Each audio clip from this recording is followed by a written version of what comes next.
Mountain man bought a bride for $5, but what came was a woman covered in blood. The town of Pine Ridge, Wyoming, had seen many mail-order brides arrive, timid women stepping off dusty coaches, clutching hope and heartbreak in equal measure. But no one had ever seen one like her. When the stagecoach screeched to a stop that afternoon in the winter of 1881, a woman stumbled out, her dress torn and her face pale as bone. Blood stained the front of her bodice. The townspeople gasped. "Good Lord," whispered one man. "Is she dead?" "No," the driver muttered, trembling. "She said one thing before we stopped. A name. Elijah Carver." The mountain man himself stood at the edge of the crowd, broad-shouldered and silent, his face weathered by years of solitude. He had paid $5 for a bride, the same price he'd once spent on a Winchester cartridge belt, expecting companionship, not a ghost covered in blood. When the woman's eyes fluttered open, she saw him. "Elijah," she whispered, before collapsing into his arms. The crowd murmured. Someone laughed. "Guess he got his money's worth, already bleeding for him." Elijah's jaw clenched. He looked down at the unconscious woman and felt something stir. Not fear, but recognition. He didn't know her, yet she had spoken his name like a prayer. He lifted her into his arms and turned to the jeering men. "She's mine," he said, voice low and final, "and I'll be damned if anyone lays a hand on her." Then he carried her toward his horse, the blood on her dress soaking into his sleeve. That was the moment the story began. A man haunted by his past and a woman running from hers, both bound by a piece of paper neither of them had signed. And somewhere between the smoke of a burned stagecoach and the cold whisper of the mountain wind, destiny had just changed its course. Tell me, where in the world are you listening from tonight? Because what happens next will make you believe that even in blood and snow, love can still take root. Elijah Carver had lived alone on Black Elk Mountain for 12 years. Ever since the night his wife Clara died in a fever that took her and their unborn child before dawn, he'd buried them behind the cabin, built a small wooden cross, and never spoke her name again. The mountain had become his prison and his penance. He hunted, trapped, traded hides in town, and returned before dusk, where silence and regret waited for him by the fire. Until the day she came. When he carried Chloe May Hollis into the cabin, her body was ice-cold and trembling. Her dark hair stuck to her cheeks with blood and snow, and her hands clutched a torn satchel. He laid her on his bed and lit the fire higher, stripping off his coat to wrap around her. Underneath the grime and blood, she wasn't what he expected a mail-order bride to be. She was young, maybe 24, with mixed features that hinted of Cherokee heritage. Her lips were cracked, her skin freckled, her wrists bruised. Elijah cleaned the blood from her temple, muttering, "Who did this to you, girl?" When her eyes fluttered open again, they were amber, bright, fierce, alive. "They killed him," she whispered. "Who?" "The Reverend and the driver, everyone. They thought I had the gold." Her voice was raw, shaking, and before Elijah could ask more, she reached into her satchel and pulled out a folded paper, damp and spotted with blood. He unfolded it carefully. It was a marriage certificate, signed Elijah Carver and Chloe May Hollis, witnessed and sealed by Reverend Amos Cole of Kansas Territory. Elijah froze. "I never signed this." Chloe met his eyes. "Neither did I." The wind rattled the shutters as if agreeing that something dark had followed her here. Over the next day, Elijah tended her wounds. She told him everything in pieces, how she had answered an ad for a husband out west, only to find the preacher dead before the ceremony could finish. How a gang, led by Marshal Pike, a former lawman turned outlaw, had ambushed their coach, searching for stolen gold meant for an Indian school fund. "They shot everyone," she said softly. "The Reverend, he tried to protect the money. I think they wanted me dead because I saw their faces." Elijah's chest tightened. "And you came here because my name was on that paper." She nodded weakly. "It was the only thing I had left that might mean protection." That night, when she finally slept, Elijah sat by the fire, the marriage paper trembling in his hands. He looked at her, bruised, broken, yet breathing, and felt a strange pull deep inside him. The mountain had taken everything from him once. Now it had delivered something he didn't understand. Outside, the snow began to fall again, covering the world in silence. But in Elijah's cabin, for the first time in 12 long years, there was the sound of another heartbeat. By dawn, the world was white again. Snow fell thick over the pines, muting every sound except the slow crack of the cabin fire. Elijah stood by the window, a rifle across his chest, watching the faint trail of smoke on the horizon. Not his. "They've found us," he murmured. Chloe stirred on the bed, her bandaged shoulder aching. "Pike?" He nodded grimly. "3 riders coming from the ridge. They're not here to talk." Her breath quickened. "You should give me up. Tell them I ran. They'll leave you alone." Elijah turned to her, his expression hard but not unkind. "You think I'd hand you over to a pack of thieves because it's easier? You don't know me very well, Mrs. Carver." "I'm not your wife," she said softly. He glanced at the marriage paper lying on the table. "Then why do I feel responsible like one?" Before she could answer, the sound of hooves broke the silence. 3 shadows emerged through the snow, led by a man in a dark duster coat with a silver badge still pinned to his chest, tarnished but visible. Marshal Pike. "Morning, Carver," Pike called out, his voice thick with arrogance. "We're looking for a woman, half-breed, about your new bride size, killed a preacher, stole a federal transport, and took what wasn't hers. Hand her over, and I'll forget you were dumb enough to shelter her." Elijah stepped outside, the wind biting his face. "I don't hand people over," he said. Pike laughed. "That so? Heard you once handed over a boy to the Army Scouts. Cherokee Kid. Didn't end well, did it?" Elijah froze, guilt stabbing through him.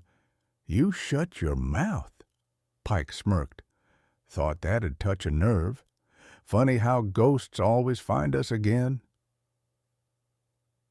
From the cabin doorway, Chloe's voice cut through the snow. "You don't have the gold, Pike. I do, but you'll never see it again."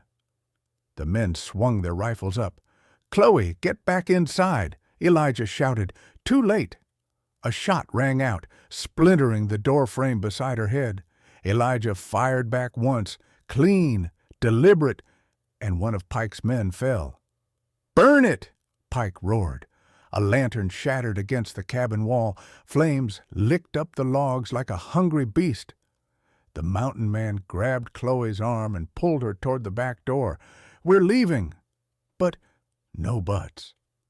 They burst out into the cold, the blaze devouring everything behind them. Elijah's tools, his books, the cross above the mantel. The firelight painted the snow crimson as they vanished into the trees. For 2 days they climbed higher into the wilderness. The cold was merciless, but Elijah knew every ridge, every creek, every hidden path. Chloe stumbled often, fever creeping through her blood, but he never left her behind.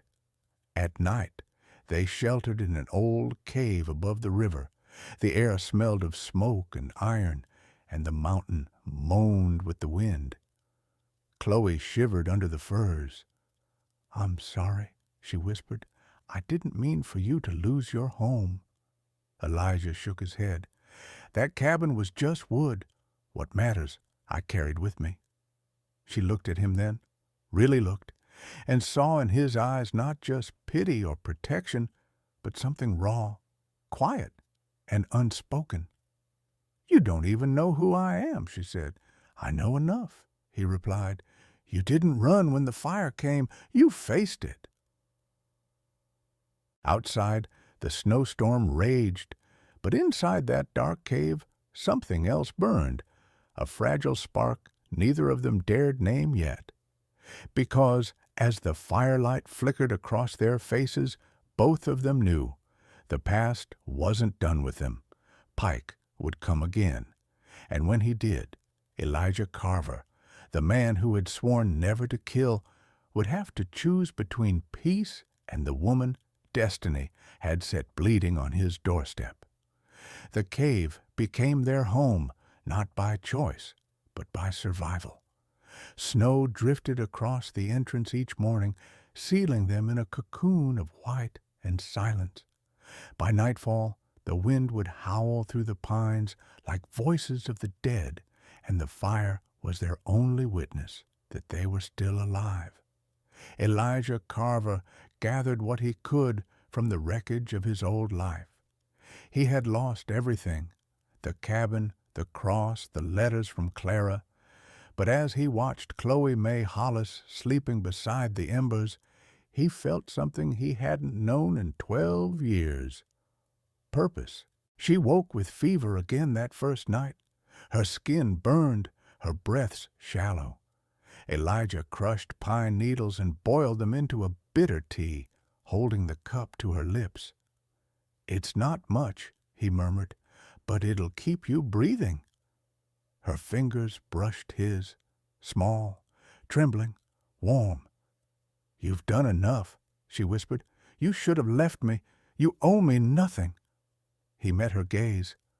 "I owe the dead more than I'll ever owe the living. But you—" He paused, searching for words. "You make me feel like maybe I can still make something right." She blinked, tears catching the firelight. "You mean the boy?" Elijah stiffened. "You know about that?" "You talked in your sleep," she said gently. "You said his name, Little Hawk." Elijah stared into the fire, the flames reflected in his eyes like ghosts. "He was a child," he said quietly, "a Cherokee boy, caught in the crossfire when the army raided the valley. I thought I was shooting at soldiers. I didn't know." Chloe reached out and touched his hand. "My mother was Cherokee," she said softly. "From the same valley.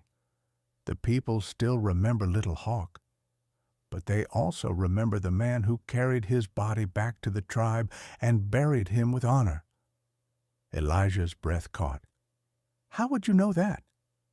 "Because his uncle, Chief Tava, raised me after my parents died," she said. "You didn't kill the tribe's faith in mercy, Elijah. You proved it still existed."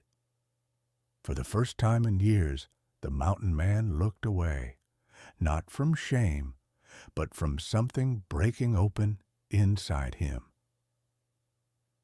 Days passed. The storm began to ease, revealing a sky sharp with blue and light. Elijah built a crude lean-to outside the cave, teaching Chloe how to lay traps and skin rabbits. She was quick to learn, though her arm still pained her. "I didn't think I'd ever hold a knife again," she said one afternoon, crouched beside the fire. "You're better at it than half the trappers in this valley," he replied, half smiling. She tilted her head. "You say that to every woman you rescue?" He chuckled low. You're the first I've had to carry bleeding out of a stagecoach, so no." The laughter that followed was soft, but it echoed through the cave like music. That night, as they sat by the fire, Chloe stared into the flames. "You said something before, that you lost your wife." Elijah nodded, his voice rough. "Clara. Fever took her, and the child. After that, I stopped talking to God. Figured he'd stop talking to me first." She leaned closer. "Maybe he didn't stop. Maybe you just weren't ready to listen again." He turned to her, his expression unreadable. "And what about you, Chloe? You still believe in anything?" She thought for a long moment. "I believe in people who don't have to be good, but choose to be anyway." Their eyes met. The fire crackled between them, and something unspoken passed. A recognition, fragile and fierce. In the stillness of that mountain night, two souls scarred by loss found something neither dared name, a reason to keep breathing. The mountain had burned away everything unnecessary. What remained was raw and real. A woman who had lost her faith, and a man who thought he'd buried his, now sitting side by side, rebuilding both in the glow of a single flame. But peace, like fire, never lasts long in the wilderness. And as spring crept closer, danger was already riding up the trail again. By the time spring touched the peaks of Black Elk Mountain, the snowmelt had carved new rivers through the pines. Life was coming back to the valley, but so were the men who wanted to end it. Elijah spotted them first. 3 figures at the foot of the trail, glints of sunlight bouncing off rifle barrels. He didn't need to guess who led them. Marshal Pike never stayed dead in anyone's story. "They found us," he muttered. Chloe dropped the kettle she'd been lifting from the fire. "How? We left no tracks." "Tracks melt," he said grimly, "but greed doesn't." He motioned for her to gather the few things they owned. "We'll need to move before dark." But before they could pack, the echo of hoofbeats rolled up the slope. Elijah raised his rifle, eyes narrowing. Too late. Pike rode at the head of the group, the same silver badge pinned to his chest. A mockery of law. Behind him were 2 strangers in government coats. "Elijah Carver," Pike shouted. "By authority of the United States Marshal Service, we're here for the woman you're hiding. Her real name's Chloe Tala Hollis, half Cherokee, wanted for murder and theft of federal funds." Chloe stepped into the open before Elijah could stop her. "You mean the funds your men stole from the Cherokee schools?" she shot back. One of the agents blinked. "What's she talking about?" Pike's smile faltered, then hardened. "Lies. She was the preacher's accomplice." "Then why'd you kill the preacher?" Elijah demanded. His voice carried like thunder down the slope. Pike's hand went to his gun. "You'd better watch yourself, mountain man. Harboring a fugitive will hang you, too." Elijah's jaw tightened. "I buried enough innocents for one lifetime.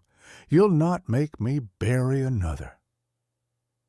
That night, under cover of fog, Elijah led Chloe through the narrow pass toward Timber Hollow, where he hoped to find Reverend Harlan, an old friend of Clara's who'd once preached that no soul was beyond forgiveness. Chloe's breath came in ragged bursts. "Why him?" "He's the only man I know who can get us heard before they shoot first." The trail was cruel. Mud, cold wind, and the constant fear of pursuit. Twice they heard voices echoing through the trees. Twice they hid beneath the roots of fallen pines, hearts pounding together in the dark. During one of those silences, Elijah whispered, You should know. Chief Tava still lives. I never faced him after Little Hawk." Chloe's eyes widened.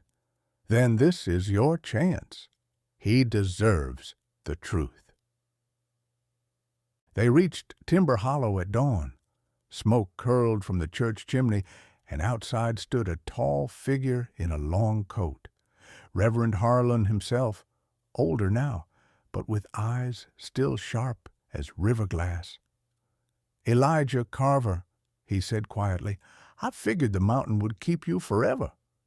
"It almost did," Elijah answered, "but I brought something down with me, a woman who's being hunted for telling the truth." Harlan looked at Chloe, taking in her scars and the defiance behind them. "Then let's get the truth on paper before the devil writes his version." That afternoon, Chief Tava arrived, summoned by Harlan's telegraph. The old warrior's hair was streaked with white, but his presence filled the room. When Elijah knelt before him, silence fell. "I carried your nephew home," Elijah said. "I buried him myself. I came today to tell you I'm sorry and to ask for help protecting the woman who bears your blood." Chief Tava studied him a long time, then turned to Chloe. "You've chosen a man who fights his ghosts instead of hiding from them. Maybe the Creator isn't finished with either of you." He placed a hand on her shoulder. "I'll stand beside you." Outside, thunder rumbled. Pike and his men were riding into Timber Hollow. The final reckoning was coming. "Reverend," Elijah said, loading his rifle, "you said no souls beyond forgiveness.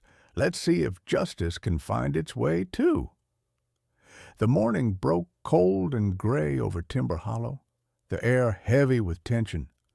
The church bell had barely struck 8 when the sound of hooves and shouts shattered the quiet. Marshal Pike and his men rode in hard, spattering mud across the street, rifles glinting in the pale sun. Behind him trailed 2 federal agents, uncertain now, their faith in Pike eroding with every mile. Inside the small courthouse, Reverend Harlan stood at the front beside Chief Tava, Chloe, and Elijah. A handful of townsfolk had gathered, drawn by rumor of gunfire and scandal. Pike burst through the door, slamming his warrant onto the table. "I'm taking that woman," he barked. "She's wanted in Kansas and under federal order." Harlan stepped forward, calm but unyielding. "Not until her testimony is heard." "This ain't a trial," Pike growled. "This is a retrieval." Elijah's voice cut across the room like a blade. "Then you'll have to retrieve her over my dead body." The Reverend lifted his hand. "You claim she stole gold meant for the Indian schools. I have affidavits signed by the mission's treasurer proving the funds never reached them. And I have witnesses, including Chief Tava, who saw your men ride from the mission that night." Pike's jaw tightened. "They'll believe a savage and a preacher over a lawman?" Chief Tava rose slowly, his presence commanding silence. "The lawman you speak of wore his badge while robbing children's bread. That is not law. That is shame." A murmur swept through the room. Even one of the federal agents shifted uneasily. Chloe stepped forward. Her voice trembled at first, then steadied. "You killed Reverend Cole because he refused to sign false ledgers. You tried to frame me because I saw you take the gold. I ran because I thought no one would believe a woman like me, half Cherokee, half forgotten." Pike laughed, but the sound rang hollow. "Got proof, girl?" She reached into her satchel, the same one she'd clutched when Elijah first found her, and laid a leather-bound ledger on the table. "The proof's right here. Reverend Cole kept a second record, every theft, every name, including yours." The room fell still. One of the agents snatched the ledger and flipped through the pages. His face paled. "It's true," he muttered. "Cole documented everything." Pike's hand flew for his revolver, but Elijah was faster. The hammer of his Winchester cocked loud in the air. "Don't," Elijah warned. The two men faced each other, the mountain man and the fallen marshal, 10 feet apart, the weight of years between them. Pike sneered. "You think you're better than me, Carver? You killed a Cherokee boy and got to hide up there pretending to be holy." Elijah's eyes darkened. "You're right. I did kill that boy, and I've carried it every damn day since. But I never killed for greed. You did." Pike fired. The shot tore through the room, glass shattering, smoke curling, but Elijah's bullet struck first, hitting Pike square in the shoulder and spinning him to the ground. "Don't move!" barked the agent, training his gun on Pike's fallen men. Blood seeped across the courthouse floor. Pike stared up at Elijah, breath ragged. "You think this makes you a hero?" Elijah lowered his rifle. "No, but it stops you from hurting anyone else." When the chaos settled, Reverend Harlan stepped forward and placed his Bible beside the ledger. "The truth," he said quietly, "has a way of finding its own path, even through blood." Pike and his men were arrested on the spot, led away in chains as the townsfolk watched in stunned silence. Chloe stood beside Elijah, trembling, not from fear, but from release. "It's over," she whispered. Elijah looked down at her, the faintest smile breaking through the storm in his eyes. "No, Chloe, it's just beginning." The trial ended just as the last snow melted from a Black Elk Mountain. For weeks, word of the scandal spread across Wyoming. The fallen marshal, the stolen mission funds, the preacher's ledger that had finally spoken for the dead. But when the smoke cleared, Elijah Carver and Chloe May Hollis didn't return to town. They rode back up the mountain, following the same trail they'd once fled through the snow. Only this time, they weren't running. The cabin was nothing but ashes when they reached it, a black scar in a green meadow. Elijah knelt in the soot, fingers tracing the charred remains of the life he'd lost. Then Chloe placed her hand on his shoulder. "We can rebuild," she said softly. He looked up at her, the wind tangling her dark hair, her eyes fierce against the sky. "You've had enough running and bleeding. You deserve more than a pile of ashes." She smiled faintly. "Ashes make good soil." He stared at her for a long moment, then nodded. "All right, then. Let's plant something worth keeping." Weeks passed.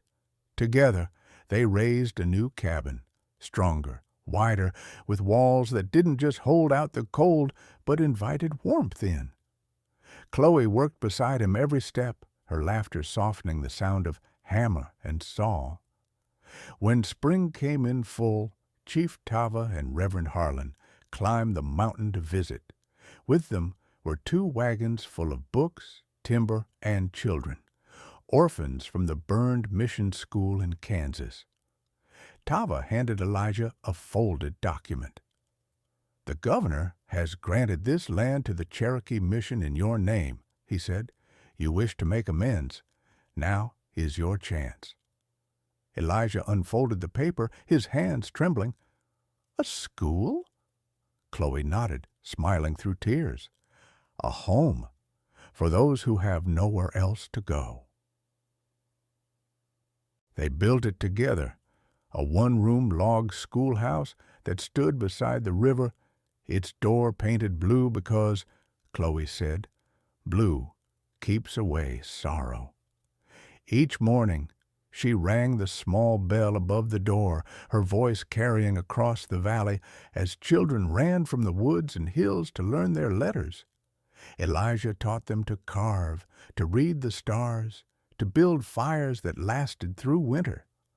Sometimes, when he watched Chloe among the children, sunlight in her hair, he wondered if the heavens had rewritten his story the day she arrived. A stranger, covered in blood, now the pulse of his heart. On the anniversary of the trial, Reverend Harlan returned once more, carrying a Bible and a marriage license. "You've been living under one roof long enough," he said with a grin. "Let's make it proper this time, with witnesses and no bullets involved." They married in the schoolhouse doorway, with Chief Tava standing beside them and the children scattering wildflowers at their feet. Chloe wore a simple white dress sewn from cotton sacks, her hair braided with ribbons the girls had woven. Elijah placed a silver band on her finger, one he'd melted down from the bullets he'd sworn never to fire again. When Harlan said the words, "You may kiss your bride," Elijah did, softly, reverently, as if sealing a promise the mountain itself had made long before they met. That night, the school bell rang once more, echoing across the valley. Elijah stood on the porch beside his wife, watching the stars bloom above the pines. "You ever think about how it started?" Chloe asked. "A letter, a name, and $5? He chuckled. "Best $5 I ever spent." She leaned her head against his shoulder. "We built something out of blood and ashes." He nodded. "No, you did. I just followed your light." The wind rustled through the trees, carrying the sound of children's laughter, and high above, the mountain stood watch, silent, eternal, remembering the two souls who had turned its cold slopes into a sanctuary of forgiveness and love. When I think of Elijah Carver, I don't see a killer or a recluse anymore. I see a man who carried guilt like a cross up a mountain, only to learn that redemption doesn't come from hiding. It comes from helping. And when I think of Chloe May Hollis, I don't see a woman covered in blood. I see a teacher, a survivor, who took what the world tried to destroy and built something that healed others. They didn't just rebuild a cabin. They rebuilt faith in God, in mercy, in the idea that two broken souls can find each other and make the world better just by staying when everyone else ran. Maybe that's the heart of this story. Not that love saves us from pain, but that love gives the pain a purpose. Elijah once buried his past beneath the snow. Chloe arrived, bleeding and terrified, and forced him to face it, and in doing so, they found something worth living for again. So, if you're listening somewhere tonight, maybe far from home, maybe carrying your own ghosts, remember this: you are never too lost to be found. You are never too broken to begin again. Sometimes grace doesn't come from heaven. Sometimes it rides up the mountain on a stagecoach, bruised, frightened, and covered in blood, but still breathing, still fighting, still carrying hope. Now tell me, where in the world are you listening from tonight? Because every time you share your city, your story, your heart, you remind me that no matter the miles between us, we're all still human, all still waiting for our own mountain to become home again. If you still believe in redemption, in second chances, and in love that heals what the world tried to break, stay a little longer, because the next story might just find you